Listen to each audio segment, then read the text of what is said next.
Hello guys, আমরা এসেছি নেপালের একদম সীমান্তবর্তী এলাকা মিরিকে। সুন্দর একটা চা বাগানে। চা বাগানটা অসাধারণ সৌন্দর্যের চা বাগান।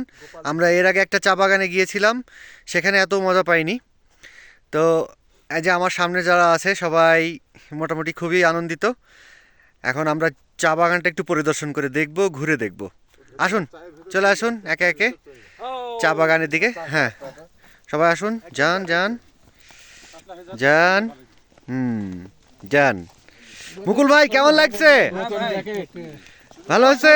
অসাধারণ। এই গোপালধারা প্রাইভেট টি বাগান এটা অত্যন্ত ভালো লাগছে। ওকে ওকে। ছিল, কিন্তু এখন আমার একটু ভালো লাগছে যে রোদ্রু পাইছি, আমি এগুলো সব খুলে ফেলেছি যাক। এবং আমার চা বাগানটা এত এত ভালো লেগেছে। আমি যেহেতু দার্জিলিং যে চা বাগানটা দেখছিলাম আমার খুব একটা পছন্দ হয়নি, যেহেতু শুকনো পাতা ছিল, কিন্তু এখানে সতেজ সতেজ অনেক সুন্দর পাতা এবং পরিবেশটা এত মধুর লাগছে যে বলার মতো না।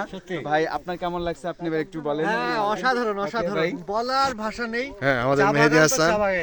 আমাদের বাংলাদেশের দার্জিলিং, বাংলাদেশের যে চা বাগানগুলো আছে সেগুলোর থেকে খুব একটা খারাপ না, আবার খুব ভালোও না, একই একই মানে। ভালো লেগেছে। Thank you. চলেন।